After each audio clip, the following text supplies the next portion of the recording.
नमस्कार मंडळी. महाराष्ट्र राज्य मार्ग परिवहन महामंडळाच्या म्हणजेच एसटी सक्षमीकरणासाठी राज्य सरकारने एक अत्यंत मोठे पाऊल उचलले आहे. गेल्या अनेक दिवसांपासून सरकारी नोकरीच्या प्रतीक्षेत असलेल्या तरुणांसाठी आणि सध्या कंत्राटी तत्वावरती काम करणाऱ्या कर्मचाऱ्यांसाठी एक मोठा दिलासा देणारी बातमी समोर आली आहे. एसटी महामंडळामध्ये लवकरच तब्बल 17,742 पदांची मेगा भरती करण्यात येणार असल्याची महत्वपूर्ण घोषणा राज्याचे परिवहन मंत्री प्रताप सरनाईक यांनी विधान परिषदेमध्ये केली आहे. त्याबाबत सविस्तर माहिती जाणून घेऊया या व्हिडिओच्या माध्यमातून. एसटी महामंडळाची प्रवासी सेवा अधिक सक्षम करण्यासाठी सध्या मोठ्या प्रमाणावरती मनुष्यबळाची गरज निर्माण झाली आहे. आता या भव्य पदभरतीचा आणि मेगा भरतीचा प्रस्ताव परिवहन विभागाने राज्य सरकारच्या वित्त विभागाकडे मंजुरीसाठी पाठवला आहे. मंत्री प्रताप सरनाईक यांनी दिलेल्या सविस्तर माहितीनुसार या प्रस्तावाला वित्त विभागाची तांत्रिक मंजुरी मिळताच भरतीची अधिकृत जाहिरात प्रसिद्ध केली जाईल आणि मंजुरी मिळाल्यानंतर ही संपूर्ण भरती प्रक्रिया युद्ध पातळीवरती अत्यंत वेगाने राबवली जाईल असे आश्वासन देखील त्यांनी दिले.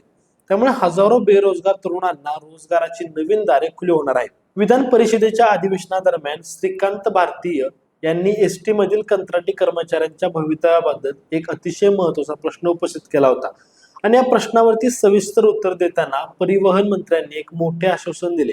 2022 मध्ये जेव्हा एसटीचा मोठा संप झाला होता तेव्हा प्रवासी सेवा खंडित होऊ नये म्हणून शासनाने तात्पुरत्या स्वरूपामध्ये अनेक कंत्राटी कामगारांची नियुक्ती केली होती. आगामी 17,742 पदांच्या या मोठ्या भरतीमध्ये त्याच कंत्राटी कर्मचाऱ्यांचे भवितव्य सुरक्षित करत त्यांना प्राधान्य दिले जाणार आहे, जेणेकरून त्यांच्या कामाचा आणि अनुभवाचा एसटी महामंडळाला थेट फायदा होईल. या मेगा भरतीचे सर्वात मुख्य कारण म्हणजे एसटी महामंडळाच्या ताफ्यामध्ये नव्याने होणारी बसेसची वाढ. संपाच्या काळामध्ये एसटी महामंडळाकडे साधारण 12,500 बसेस उपलब्ध होत्या, पण आता ही संख्या थेट 14,000 वरती येऊन पोहोचली आहे. त्यातच महायुती सरकारने एसटीचे आधुनिकीकरण करण्यासाठी दरवर्षी 5,000 नवीन बसेस खरेदी करण्याचे मोठे ध्येय ठेवले आहे आणि यासाठी 8,000 नवीन बसेस खरेदी करण्याची निविदा प्रक्रिया आधीच पूर्ण झाली आहे आणि त्यातील 3,000 बसेसचे टप्प्याटप्प्याने वितरण देखील सुरू झाले आहे. आता बसेसची संख्या एवढ्या वेगाने वाढत असताना महामंडळामध्ये चालक, वाहक आणि कार्यशाळेतील तंत्रज्ञांची संख्या मात्र अपुरी पडत आहे. आता हीच मोठी दरी भरून काढण्यासाठी आणि प्रवाशांना दर्जेदार सेवा देण्यासाठी ही मेगा भरती अत्यंत महत्त्वाची ठरणार आहे. विधान परिषदेतील या चर्चेदरम्यान माजी परिवहन मंत्री अनिल परब आणि प्रवीण दरेकर यांच्यासह अनेक विरोधी सदस्यांनी या मुद्द्यावरती अतिशय आक्रमक भूमिका मांडली होती.